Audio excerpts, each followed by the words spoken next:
good evening, everybody on the East Coast. Good afternoon, everybody on the West, and good in-between time to all the folks in between. We have an incredible show for you tonight. We're so excited. We've been sitting on something for a while now, and we get to announce it tonight. So we're looking forward to that. And we're going to do things a little differently also. Usually at the top, I go on and talk to you about all the guests that are coming up and all the exciting things that we have upcoming for y'all. We're going to do that at the end of the show because our guest tonight, Dr. Peniel Joseph, has to cut out about 10 minutes early to go to an equal justice workshop. So, of course, good works of the people we never get in the way of. So we're going to bring him on right up top. And then the last 10 minutes or so, we'll talk about all the highlights we have coming up. But I do want to mention two things right quick, is that just today we confirmed that New Jersey's Attorney General Gray Wall is going to join us later in the month, and we're going to have a really robust conversation about his ideas and the state's ideas about new policing tactics and reforms, and we're really going to have a very meaningful conversation about that. So I'm looking forward to that. I'm sure our guest tonight will have some questions as well to help us out to make sure we have a very meaningful conversation with our Attorney General. We're very excited about that, and we're honored that he's going to join us. We also have a special matinee Sunday, our first time we're doing the show on a weekend. We're going to have a special episode of the Power Hour Sunday afternoon at 2 p.m., highlighting Bayard, a new musical. They have a virtual performance on Wednesday, so we want to promote. We're partners with them in this, and it's for Broadway Cares, Equity Fights AIDS, and Broadway for Racial Justice. So we want to support this. And by the way, for those of you that are going to be downloading and watching Hamilton this weekend, Deontay Goodman, who is in Hamilton, is going to be playing Bayard in this musical. So join us for that special 2 p.m. matinee performance of the Power Hour on Sunday. But all of that pales in comparison, I will say that, to this. This is our guest tonight, Dr. Peniel Joseph. This is an amazing thing. This is his third time joining us, and we couldn't be more honored and more excited each and every time. It's a true learning experience. It's the very definition of what we hope to accomplish, which is equal parts empowering and entertaining. So without further ado, let me bring on our good old friend and new friend, Dr. Peniel Joseph. Dr. Joseph, thank you so much for being with us tonight. Hey, Robert Martin, thank you for having me. It's great to be here. So can I tell you, we're close enough now, and I'll share this with the audience too. When you call me Robert Martin, it's literally one of my new favorite thing in the world. I love that. For those of you who don't know, I shared with Peniel that my name, Robert, is in honor of Robert Kennedy, and my middle name is Martin Luther King, because my parents were very, very wonderful people. And I carry that honor every day in the work I do. And Peniel, you're the only one that has come to call me Robert Martin, and I truly dig it the most. So thank you, my friend. Oh, no problem. It's an extraordinary name, man. It's a great name. So we have something that we want to share with everybody. Peniel has been with us 3 times now, this year, third time. The first time was just magic. I mean, it was the definition of magic. Your personality, your knowledge, your spirit, your energy, how dynamic you are in presenting such important and meaningful information to folks is just, I was blown away and I fell in love immediately. Social justice love. And I really felt like at that time was something special, and it was amazing that you felt the same. So we continued to talk. We brought you back a second time to continue the conversation. And then we have the honor now of announcing to everybody, drum roll. I wish there were like fireworks. I wish there was some kind of thing we could do. Dr. Peniel Joseph is going to join our board of directors here at the Bayard Rustin Center for Social Justice. So thank you so much for that honor, sir. Oh, thank you. I'm honored. So it's a pleasure. And the Rustin Center is doing such great work. And during this time period, in terms of COVID and now the uprisings for Black dignity, citizenship, racial justice, that work has just been amplified really nationally and globally. So it's just really powerful and important what the Rustin Center is doing. Well, we feel the same about the work you're doing, and the fact that you're going to be bearing our board member title is going to be an honor for us. as you traipse through CNN and MSNBC and PBS NewsHour, NPR, and all those. They're not acronyms, by the way. I was trying to think, what is the word for abbreviations that are not acronyms? They're just letters. Because everyone always says they're acronyms, but they're not, right? They're not acronyms. No. Yeah. NATO is an acronym. SNCC is an acronym, right? Yeah. Because it forms a word. But we're honored, so thank you. So for those, I want to say it again. Welcome to our board of directors. And we have two of our fellow board of directors watching right now, Carol Watchler and Glenn Peniel, who are both saying yay and welcome. So thank you. We are excited to be part. So here's the other part, is that you have invited me to be a part of your world. Can you tell folks about that? We're actually doing that tomorrow. Yeah, tomorrow we have Robert Martin as a guest on our podcast, Race and Democracy, and we're going to be talking about allyship. We're going to be talking about, LGBTQ and really the Black trans and Black queer, and really centering that when we think about building this new world and why that's so important. And I think that's why this period is so exciting. We had thousands of people marching in Brooklyn for Black trans lives, and this is really the first time we've had a movement that is building on other movements. But when we think about intersectionality, it's practicing that intersectionality at its core. Still not perfect. We have still too many folks who are trans and queer who are being killed, who are being murdered, who are being marginalized, being assaulted, being incarcerated, and not receiving the dignity and citizenship that they deserve. But we have taken that issue out of the closet, and really, when we think about allyship and saying that this is central to what we mean by building the beloved community, really, really important, hugely important. I think that's going to shape a whole new generation that's coming up behind us, who are just being born, who are going to be queer, non-binary, trans, lesbian, gay, and central to this thing called, humanity and citizenship and democracy in ways that they never have been. And we're going to be teaching this in different ways too. My friend Eric Cervini, his new book, Powerful, that's a book I'm going to be teaching in my civil rights. The people, homosexual, versus the defendant, looking at Frank Tam, and just so powerful. Besides the stuff I teach on Black trans and Black queer, and connecting all the dots together, and that's why the work is so powerful. But people are out in the streets feeling and seeing that power. So in addition to ending all the thousands of racist policies that are out there, connected to that is ending the anti-trans and the anti-queer and the homophobia that is intrinsic to these institutions in our society. So we have to do all of this simultaneously. And that's why it's so important that we get to work with someone like you, who recognizes that not only the history of the Black Power movement, but how it is intersectional with all these other parts. We're at a great time. We'll talk about this on the podcast. I don't want to do our podcast here, but we're at a really unique opportunity, and I'm really happy and proud to see so many people get it. And we still have millions of people to educate. We have new policies to create, both for protection, but also for the amplification of justice, because it's a twofold process. King realized this, Bayard Rustin did too. You had to end oppression, but then you had to define what the visibility of justice looked like. And that means, healthcare, that means decent housing, that means a universal basic income. Black Lives Matter saying all sex workers and people who are quote unquote prostitutes being released from prison right now. All of that is hugely important. It means people getting their meds. We have so many people who are HIV positive who aren't getting access to medicine. People who need mental health and emotional health care, getting that in a safe, secure environment. So we've got a lot of work to do. Well, I'm proud to be doing it with you, my friend. So that podcast, we'll record it tomorrow. When will it air? When does it actually go out to people? We'll probably air it either on the 6th or the 13th, but we'll give you a good lead time so we can spread it. Yeah, so either that Monday or the Monday right after. And can you share some of the other guests you had on the show, because you've had some wonderful. Oh yeah, we had Mark Lamont Hill.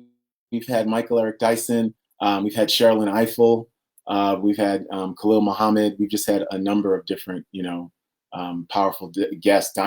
Dinah Berry, one of my colleagues who does great stuff on slavery and women. Yes, so we've had a number of powerful guests. So you're just adding to our lineup, Robert. I think that I'm feeling for the first time what the kids call imposter syndrome right now, just hearing those names and knowing that I have to follow that up. But I am honored, and I'll do my darndest to be of some service. No, this is great. I'm looking forward to it.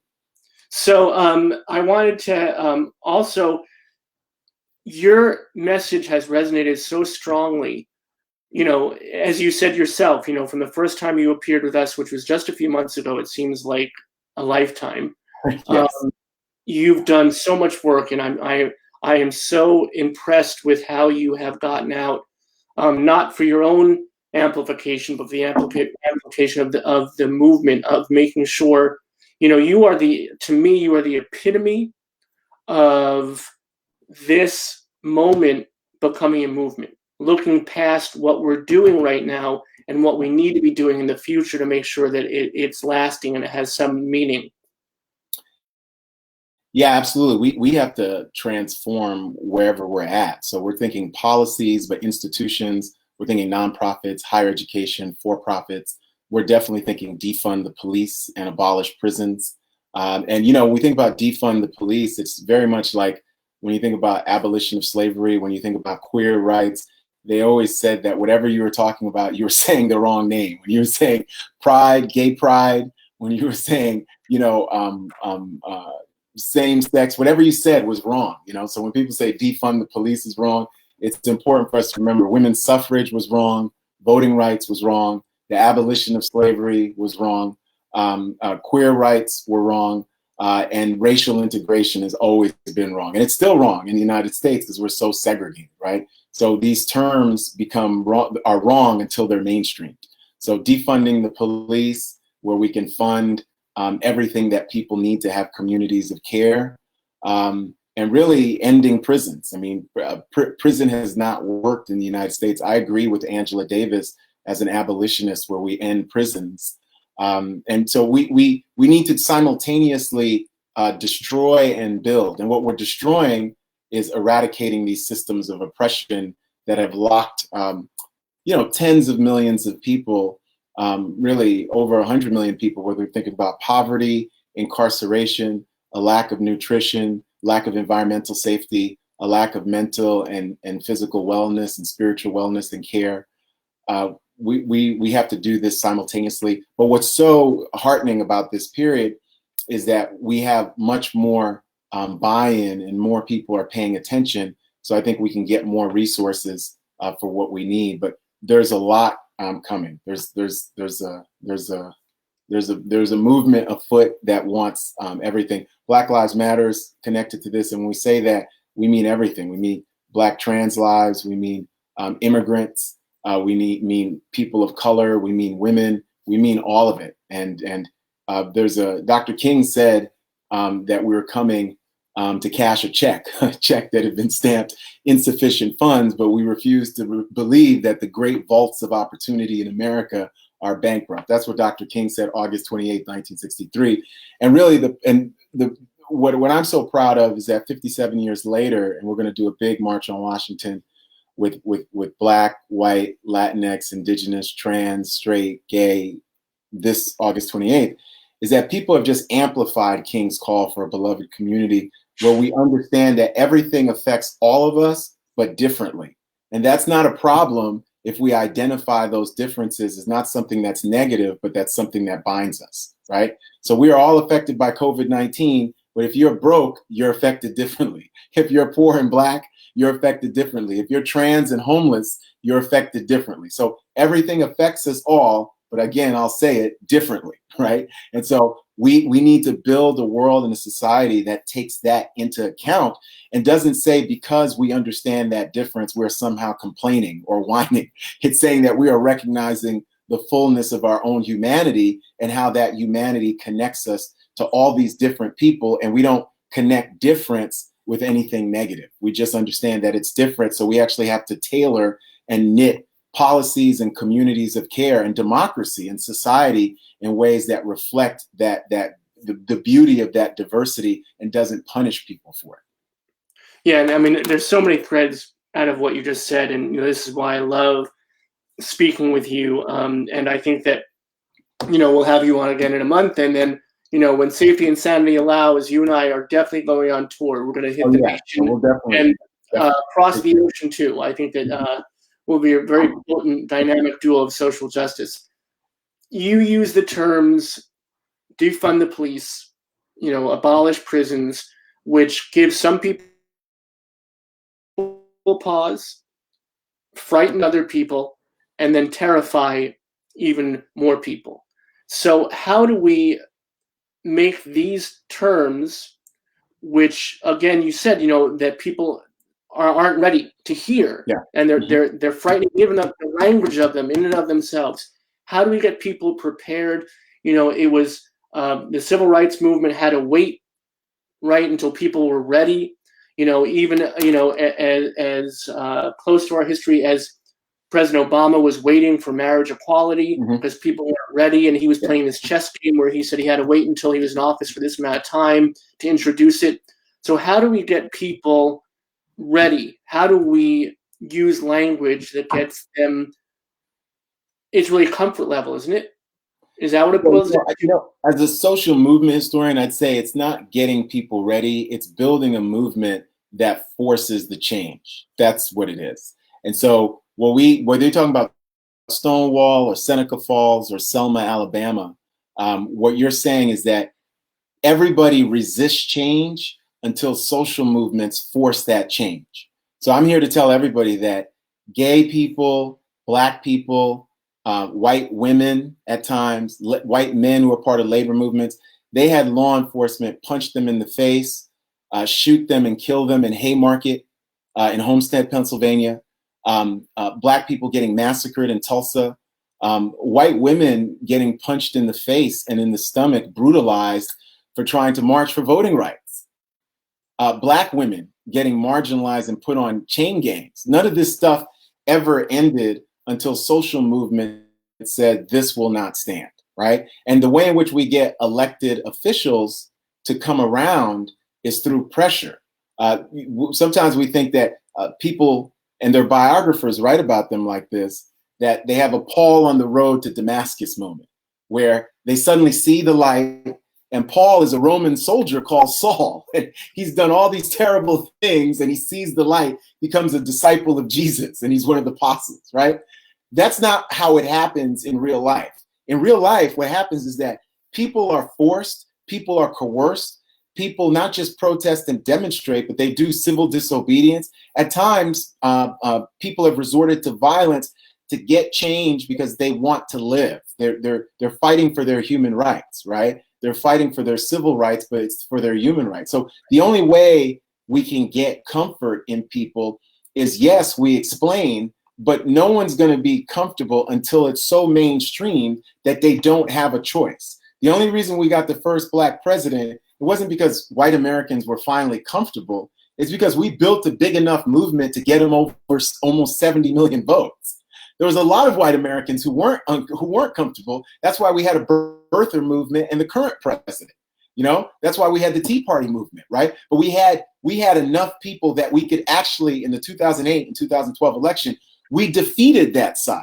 And we defeated them so badly that now there's voter suppression, there's threats of violence and race war because they can't stand to lose fair and square, right?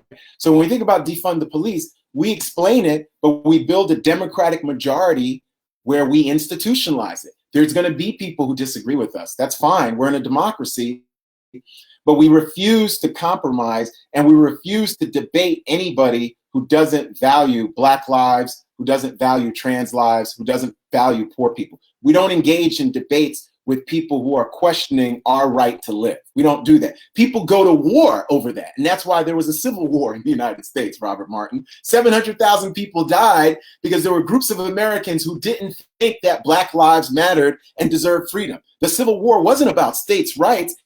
It's about Black humanity and centering that humanity in our democracy. And Black soldiers, 185,000, fought and died in that Civil War, right? We won the war, but we lost the peace, which is why we have NASCAR America and Confederate flag America and white supremacist America. But we can defeat them too. But it is a struggle.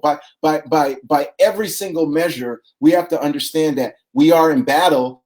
We're saying we're going to do it non-violently, but it is a battle, right? So we say defund the police. We explain what that means in terms of investing in public schools, investing in communities, investing in healthcare and universal basic income, reimagining public safety where Black people and mentally ill people don't get shot, reimagining public safety where Black trans women and Black women, period, are not missing and sexually trafficked and assaulted and raped and punched in the face by police officers and law enforcement, reimagining public safety where Black children who are 5 and 6 are not arrested and taken and dragged out of classrooms in Texas and Louisiana and California and Oakland. Yeah, we should be outraged. It's a state of emergency. We should be outraged. And that's why Martin Luther King Jr., Malcolm X, they were outraged. They were outraged in their time in the 1950s and 60s. And the fear and the loathing and the violence against Black people and poor people and trans people has actually amplified since the 1960s, right? So we are worse off now, right, than they were in their own time, except for those of us who are in these little bubbles of safety, right? There are these archipelagos where people have money and they have security, but most people in the United States are not living like that, especially those who are parts of marginalized communities and marginalized identities that connect from the carceral state and beyond. So that's just the perfect summation of what we're talking about, and it's easy enough to explain, I think, to people how much better would a situation be if someone's having a psychological difficulty or an emotional difficulty, if a licensed social worker or therapist could show up to that situation rather than a cop with a gun, right? Absolutely. We have too many cops, and this whole idea of saying people hate the cops or critiquing the cops, they're not saying that. They're saying, look, we have too many cops. We have too many jails, too many prisons, too many district attorneys. We have a supply chain of grief and misery that is targeted specifically at Black and brown people in the United States, right? And so when Bryan Stevenson says it's better to be rich and guilty, right, than to be poor and innocent in the United States, he's speaking facts, right? So the whole thing is we have to reimagine public safety, and we use that money, the money that we're deploying in Ferguson and the military gear that we're deployed nationally to turn cops into, and remember, we did this, Robert Martin, starting in 1968. We always had a prison nation and prison state, but after Dr. King's assassination, that's when the federal government got into the business of tens of billions of dollars in terms of prison construction, grants for local police departments. We have 800,000 police, 18,000 police departments. We did this primarily to destroy the Black and brown community. That's why we did it. We had a chance to pick the beloved community, get out of Vietnam, and fund the Great Society. And what we did was we continued in Vietnam for another 7 years, destroying and killing and murdering people in Southeast Asia, which we forget, and killing our own soldiers.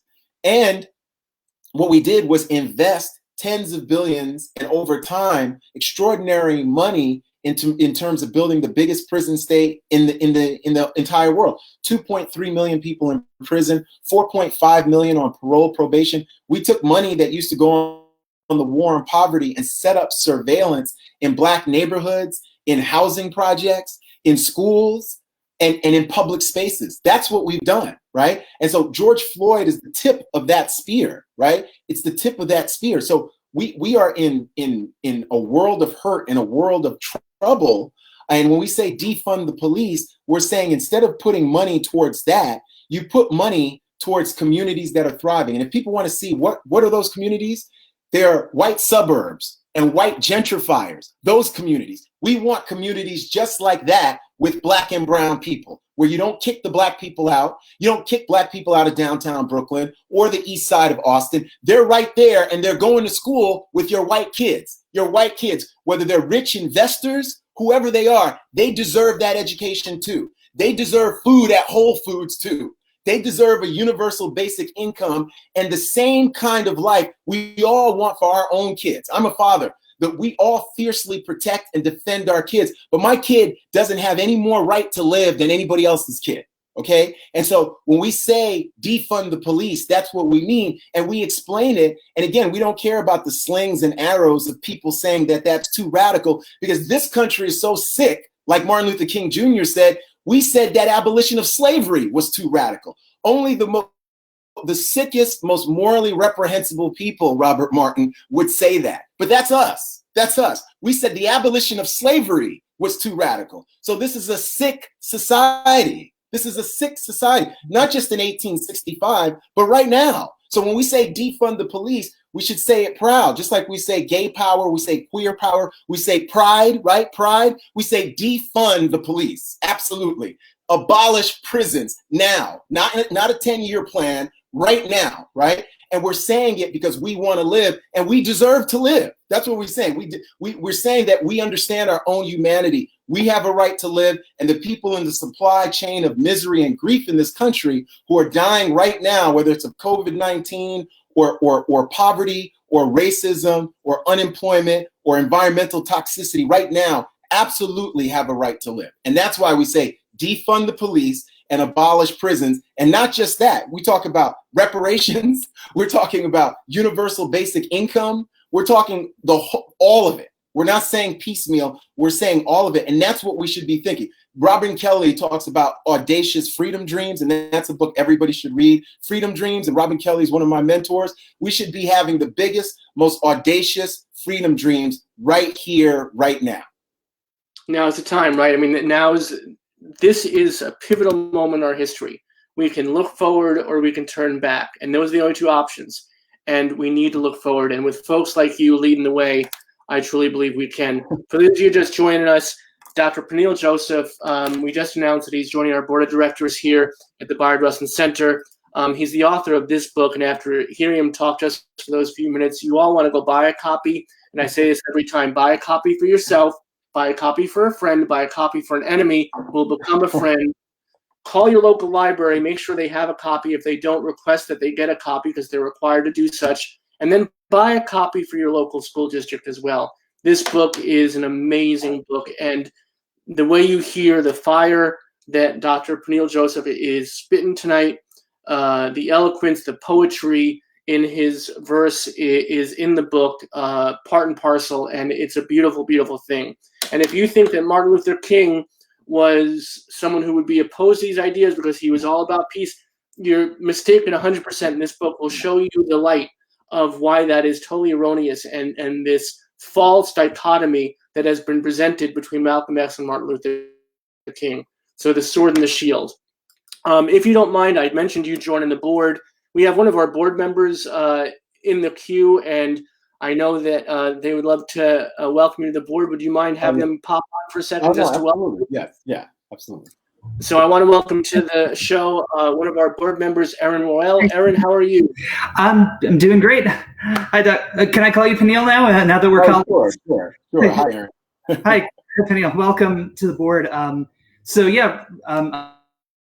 Did you want to say anything else, Robert, before I take off? No, I'm all good. All right. Go ahead. Yeah, no. So I was just going to say we were given a heads up this morning to hey, let's if some of you could jump on the stream and give a couple of words. And I'm thinking I have to follow up Peniel with words. Are you kidding me? I think you've already said all the words tonight, but no, it's to have someone of your just scholarship and knowledge and fire join the board at this time in this moment. It's just invaluable, and I couldn't be happier to look forward to working with you, just now and in the future. So thank you so much. Thank you. Thank you. We really appreciate you stopping by. We'll see you again soon, okay? Erin and I are trying to work out a showing of the Disclosure documentary about transgender folks. And we're going to be hitting you up about that soon, everybody. Thank you. Have a great rest. Take care. Good night. That's awesome. We're definitely all right, my friend. Just today, you published a piece on CNN about the 4th of July. And if everything you just said was incendiary, I want to talk about the 4th of July and what that really means and what that really represents and how Frederick Douglass plays into that. Yeah, you know, Frederick Douglass has this very great speech, What to the Negro, What to the Slave is the 4th of July. And this is July 5th, 1852. And just a couple of words from that speech, he talks about George Washington's legacy. He says, quote, his monument built up by the price of human blood and the traitors in the bodies and souls of men. And we're talking about Confederate and different symbols right now. Douglass said, and he was speaking at Corinthian Hall in Rochester, New York, July 5th, which is when Black New Yorkers celebrated July Independence Day. This is 1852, so racial slavery is there, but he's part of a free Black community. He had been a runaway himself, 600 people, mostly white, in attendance. And he says, this 4th of July is yours, not mine. You may rejoice, I must mourn. And when we think about what was Frederick Douglass talking about, he was talking about not just even this contradiction, but really the symmetry that a country founded on principles of liberty and justice and democracy was flourishing because of chattel slavery. So when we think about Independence Day, people have to understand that Independence Day, even as Black people have fought in all the wars, are patriotic, have love for the country, has always meant something different. And even the American flag, away from the Confederate flag, the American flag a lot of times has been utilized as a symbol of you know, white supremacy and anti-Black racism. You know, whether we're talking about in Boston during anti-busing, white anti-busing riots, where white mobs took an American flag and speared a Black lawyer, or we're just talking about this idea of MAGA and making America great again, and this idea of the American flag is something that's antithetical with Black dignity and citizenship. One of the things I talk about in the piece too is what happened to returning Black soldiers, whether we're talking about the Civil War or World War I, World War II. Not only did they face racial segregation, they faced violence for wearing their uniforms. Very infamously in 1946, Isaac Woodard is the 26-year-old a veteran of World War II who's Black, whose eyes are literally gouged out by a white police chief in South Carolina after he asked to go to the bathroom during a bus stop. That town in South Carolina has just erected, maybe last year, a plaque, a monument for, you know, commemoration for him, what happened. So the 4th of July is a very, very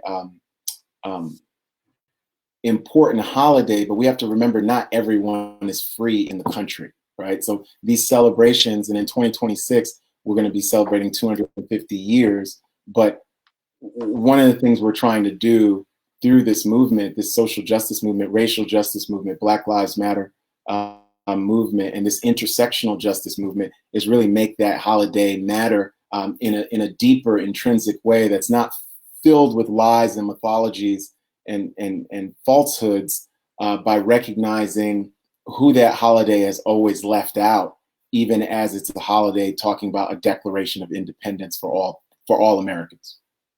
Right, and and we want to. We're so honored by you joining the board, and we have another board member who'd like to come on and just say a few words. And this is this is Tom Hayden. He's a Pulitzer Prize-winning author, journalist, and Tom, thanks for joining us tonight. Oh, I think you're on mute, my friend. It's funny, one of my good friends was the late Tom Hayden, another, Tom Hayden of the Student Democratic Society, former president, founder. And that was a dear friend of mine who we lost a few years ago. And I knew from conferences, the SNCC 50th anniversary, and who had known Stokely Carmichael, who knew so many different social movement leaders. It's a good name to have. And unfortunately, our Tom, we can't hear him. Tom, I'm going to pop you off. Why don't you try to come back on and see if we can hear you then, okay, my friend? But thank maybe you. go on Google Chrome too. That's where you're going to get the best. Yeah, if you can do Chrome, if you have Google Chrome, thank you. Yeah. See, that's why we need you as a board member, because you're right there with all the important. Google Chrome is the best for this interface. So 4th of July, and there's that great line from Public Enemy. If you heard we were celebrating the 4th of July, that was a worldwide lie. And I think that it's really important that we do. How do we do that? How do we find these moments when the rest of the nation is celebrating, but we say, okay, that's fine, and you did it. I mean, your language is so precise and so thought out that you say, yes, we can celebrate, but we also have to recognize at the same time the struggle of so many of our people. And speaking of, there's a comment that I'm hoping that we can discuss. Nina says, it's a struggle to dream audaciously, especially when living in this country feels like renting from a landlord hell-bent on destroying you. Yeah. But thank you for your words. So how do you respond to something like that, which is a very important, and difficult thing for some people to try to. Yeah, no, absolutely. Nina, I completely feel you. We have to build hope and have faith in our community, in the sense of the community that we're building. And I think that one of the reasons why, even when I think about American democracy, people like Ida B. Wells, the anti-lynching crusader, people like Nannie Helen Burroughs, Ella Baker, the founder of Student Nonviolent Coordinating Committee, they dreamed of a different world, a better world, and they really fought. They had faith, they had hope. They were very much realists as well. So they understood the depth and breadth in a lot of ways that a lot of times we don't. I think that this is a moment where we're trying to face the depth and breadth of the hole that we're in. One of the things I didn't mention earlier is mass evictions, a federal government that's broken and that's anti-human. So I would say what we have to do is we find hope in the political and the cultural faith and traditions of those who came before us, but also those who are all around us. So there's people doing amazing work.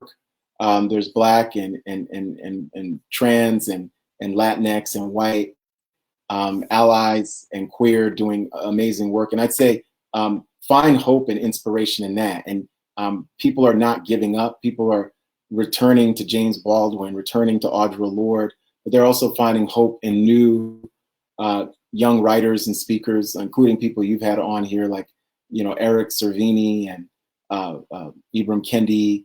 Keeanga Yamada Taylor is brilliant and writes for the New York Times and New Yorker. I mean, there's so many. So I'd say that, find some faith in that and some hope. But my optimism is always connected to a very, very realistic understanding of what we face, which is why we should be saying defund the police, why we should be advocating for reparations, why we should be advocating for health care for all people. We should be advocating for universal basic income for everyone who needs it. We should be demanding all of it to make this country a beacon of liberty and a beacon of justice in a way that it's never been.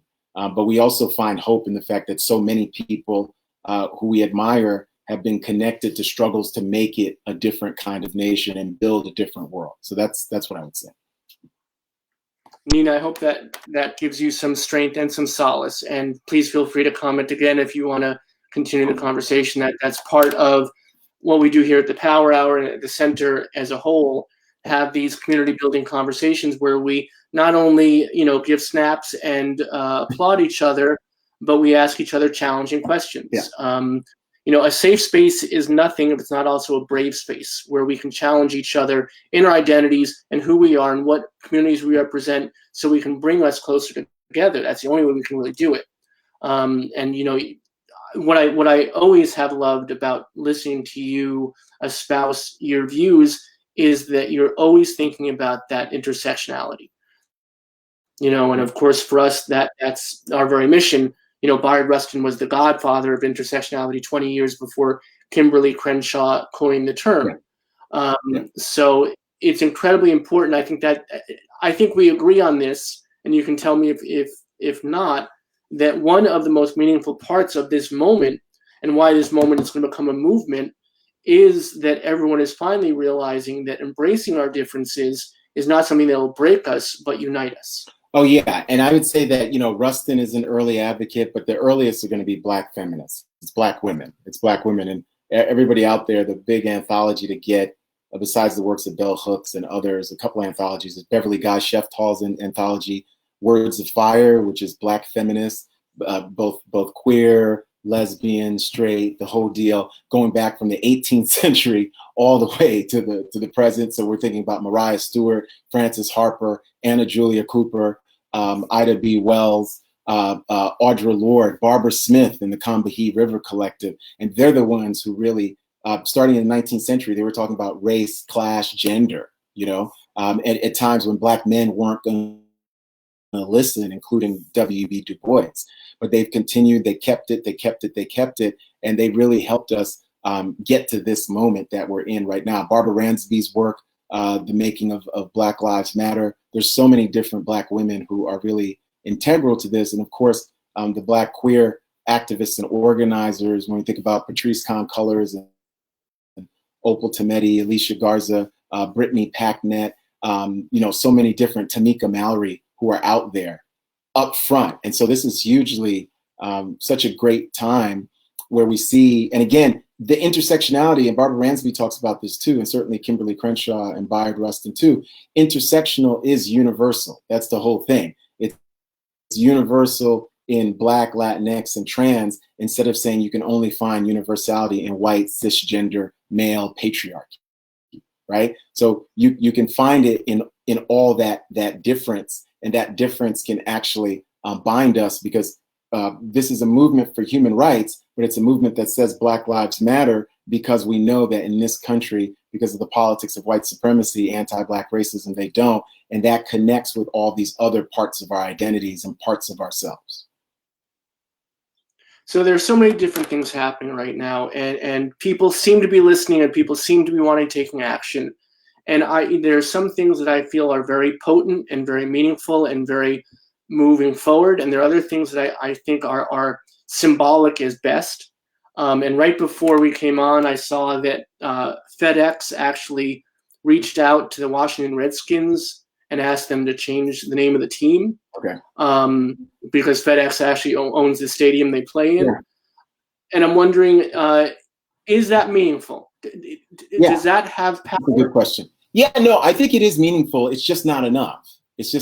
So because the Washington team, the Atlanta team, these negative symbols in terms of anti-Native American, anti-indigeneity, things that are homophobic and transphobic, things that are, of course, anti-Black and racist. Getting rid of those monuments and those symbols is very, very important, because those monuments and symbols reflect the politics and culture and the devaluing of people's lives and their opportunities and their futures in this society. So getting rid of them, I say absolutely, absolutely. You're not gonna, if you're Black, you're never gonna have a great life in Virginia if the state is saying Robert E. Lee, who's a war criminal, was a great guy. Who's this white or Jefferson Davis is a great guy. That's reflecting a larger devaluation of your life, your children, just everything that you're connected to. So getting rid of that is an important step. But then you're thinking about policies. You're thinking about redistribution of wealth and opportunity right here in the United States. So I think getting rid of it is great. And the symbolism is also substantive. But the only way you can make it really substantive and a game changer is that we drill down, and everyone's going to have a different life and different opportunity than what we see today. So we're not going to see racially segregated, economically impoverished neighborhoods and communities. We're not going to see gentrification that is underwritten by racism and white supremacy. We're not going to see a hoarding of resources and only white children can get the best education and get the best access to everything in the United States. We're going to see a different world that is unbelievably equitable and has a safety net that's big enough where no person is suffering in the way that they're suffering right now. That's my alarm. You got to run. Yeah, I've got to run. We can do one, and then I'll just stop. All right. We love you. We thank you for your time. I wanted just to get your There was a great piece in the New York Times this weekend. My body is a Confederate monument. I read. I'm sure you read. Yes. And I think that if nothing else, this moment allows us to be so audacious in our language and free to finally, all of us, speak our minds. And the opening line of that was, "I have rape-colored skin." And I thought, one of the best opening lines of anything ever. And it's such an amazing moment that we all can hear those words, take those words in, allow the meaning to wash over us, and then move forward with them. And that's what you're doing. And I just want to, before you go, show everybody the book again. This is the book, one of many that Peniel has written. All of them are worthy of being on your bookshelf. And we cannot thank you enough for joining us tonight. And for those of you that here, Peniel has graced us with the honor of joining our board of directors, and we will do tremendous work together, my friend. He's going to pop off now because you're going to an equal justice workshop. Is that correct? Yeah, yes, that's what I'm doing right now. Amy Purdy on Instagram, right. So people later on want to check it out, definitely. All right, sounds like a good after show. It's like an after party. Prince, thank you, my friend. Yeah. Have a great rest of the night. We will see you again. Thank you. Thank you. I will talk to you tomorrow. All right. So that's Dr. Peniel Joseph, everybody. As you can see, just fire and passion and such an incredible grasp of history and how intersectional we all are and how we need to make sure that we make this moment into a movement. And I see that we have two of our other board members with us. So we're going to see if, actually we lost one. We're going to see if maybe Carol can join us. I don't see her, unfortunately, there's technical difficulties with that, so we're not going to be able to talk to Carol. Tom Hayden, Pulitzer Prize-winning journalist, and Carol Watchler, our community outreach coordinator, two other of our board members, wanted to wish Peniel well wishes on his joining us at the board, and we are all just over the moon of having this powerful voice join us and allow us to move forward together. So just really a little speechless at having the honor of him being with us. But as I said, we have a bunch of stuff coming on. But before we bid adieu, this is Dr. Peniel Joseph, who I said joined the board, author, scholar, historian, and strong activist and co-conspirator. So we're thrilled about that. And I want to mention again, coming up this Sunday, we have our first matinee performance of the Power Hour. We will be showing highlights and talking to actors and director from Bayard, a new musical. One of those, the person playing Bayard Rustin himself, is Deontay Goodman. For those of you that are going to watch Hamilton this coming weekend, he was in the show, and you'll see him on that. And then you can come and see him on Bayard, a new musical. That'll be Wednesday, July 8th, is the virtual performance. And not only is it going to be a great show, but it supports Broadway Cares, Equity Fights AIDS, and Broadway for Racial Justice. And we are incredibly proud to be in partnership in presenting this show. And on Tuesday at 2 p.m. here at the Power Hour, we'll be sharing some highlights from the show and talking to some folks involved. So please join us for our first Sunday performance. As I mentioned at the top of the show, our own New Jersey Attorney General will be joining us later in the month. We cannot thank A.G. Graywall enough for honoring us with his presence, and we promise that we will have a meaningful and robust conversation about police reform, and it will be very in-depth, and we'll get into the nitty-gritty of it and how best we can move forward together and create a more just society. And then further, we have coming up a bunch of great folks. We have Steve Brodner, who is a great illustrator, politically minded. We're going to talk to him about how difficult it is for an artist to go from being an illustrator and making a good living at doing such, Rolling Stone, a vast amount of magazines and printed material, and deciding that his passion and making sure his country is run in the right way causes him to cross over and say, I need to speak my voice through his art. So we'll talk to him about that journey and how difficult that may be. for him. Speaking of journeys, Geneset Gutierrez is going to join us from La Familia, the trans queer liberation movement. You may remember she is the person who actually interrupted President Obama at one point when he was talking about the immigrant situation and talked about how we can best represent our queer immigrants and keep them safe as well. So we're thrilled to have such a powerful voice with us later in the month. This is wonderful. Isaac Oliver, we just confirmed, will be with us, a writer for Glow, among many other things, and we're thrilled to have a voice of this magnitude with us who's done so many great pieces of entertainment for people. Amara Jones is going to be with us, and she is in the news right now because at the BET Awards, Black Entertainment Television wouldn't show her transgender trans/media piece, and we're going to talk to her about that controversy and what that meant and how we can make sure these things don't happen anymore to our beautifully diverse communities and how we can be intersectional as Peniel challenges us to be. Hugh Ryan's going to be with us later in the month. When Brooklyn Was Queer is a great piece of queer history, and it just came out in paperback, so we're thrilled to welcome him back to talk about queer history and how we can best support his works and bring those things out into the light. Gabby Dunn is going to join us. Wonderful podcast, Bad with Money. Great queer voice as well. And speaking of voices, Dee Smith is going to be with us. Grammy-winning artist, musician, producer for Billy Porter, producer for many, many incredible artists, just came out with another hit single. And she's going to talk about her journey as a transgender musician, what that meant to her career, and how much it hurt her career at times. But she is so proud to be who she is, and how now she's going to move forward powerfully and proudly. And speaking of transgender musicians, tomorrow night, folks, please join us for a special concert. Apollo Flowerchild will be with us. They are a transgender musician who records with the Trans Trenders label. Trans Trenders is an exclusively transgender musician label, an incredible, incredible opportunity for our transgender musicians. And on top of that, Apollo is incredibly talented.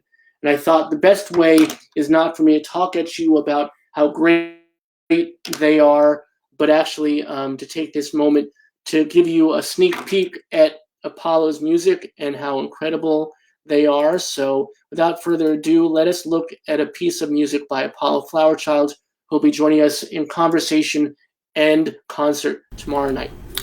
Hello, everyone. Happy to be here at Virtual Pride. My name is Apollo Flowerchild. I am a trans musician from New York City. And my pronouns are they, them, or my name. And I'm going to be singing a song for you. This is an original song. It's called No One Gets Us. I hope you enjoy it.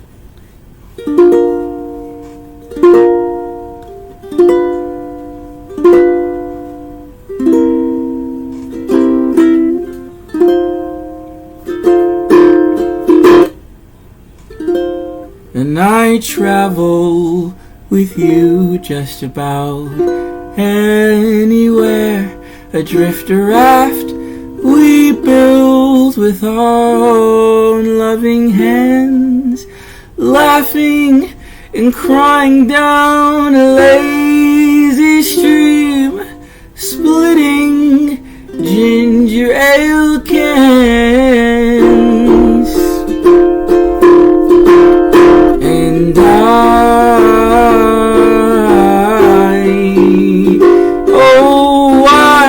know the world still wouldn't understand.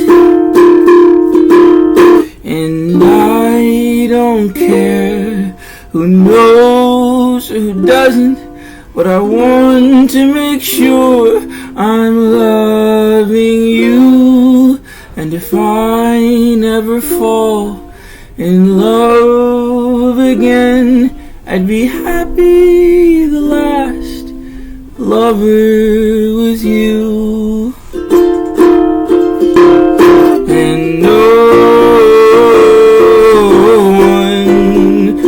one gets us or what we do. And no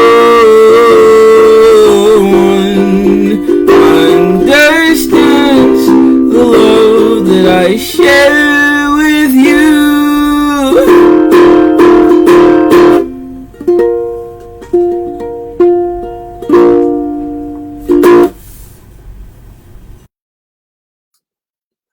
And that is Apollo Flowerchild, everybody. And please do come back tomorrow night and see Apollo in concert and conversation, talking about their journey as a transgender musician and playing some wonderful songs like that one for us tomorrow night. So we're so thrilled to present an important voice in our community, and also talking, as I said, the Transgenders music label, which features exclusively transgender musicians. So it's going to be quite a powerful night of music and conversation with our friend Apollo. And as I mentioned too, I want to remind everybody on Sunday afternoon, 2 p.m., we'll have a special matinee power hour where we'll present highlights and conversation of folks involved with Bayard, a new musical, which will have their virtual performance on Wednesday, July 8th. And we are so proud to be in partnership in presenting this, because not only is it going to be an incredibly powerful and wonderful show, but it's a benefit for both Broadway Cares, Equity Fights AIDS, and Broadway for Racial Justice. And for those of you, as I mentioned as well, getting your Hamilton fix this weekend as it premieres on your TV sets. Deontay Goodman is going to be playing Bayard Rustin, who is also in Hamilton, of course. So we're thrilled about presenting that to you 2 p.m. on Sunday, our only Sunday special matinee, and we look forward to having you all with us for that as well. And I want to again thank Dr. Peniel Joseph for his coming with us tonight, for his incredibly powerful words about how we move forward together and how we create a movement out of this moment, and especially and even more so for the absolute honor that we announced tonight that he'll be joining our board of directors here at the Bayard Rustin Center for Social Justice. And we couldn't be more thrilled to think about the works that we can accomplish together. We have some definite, incredible opportunities to stir up some good trouble together. So thank you, Dr. Peniel Joseph, for joining our board and for being such a powerful voice in our community. And we'll be having him back on again soon, as soon as his schedule allows. He is a very, very, very busy man, and rightfully so. And I'm glad about that, because he needs to be heard far and wide. So thank you for your presence tonight. As always, it is you, my friends, our beloved community, that joins us each and every night, that creates this community that we are building here virtually, as we can't join together physically, safely. We can join together virtually and empower each other, and love each other and be there for each other and be a source of strength and solace for each other. And as my good friend Haley says on Friday nights when we present our musical performances, it's nothing without you. And we supply the hour, but you supply the power. And we are honored by that. Have a great rest of your night, everybody. We will see you again in 23 hours, and we look forward to that. Enjoy, be well, be good, do well, and do good.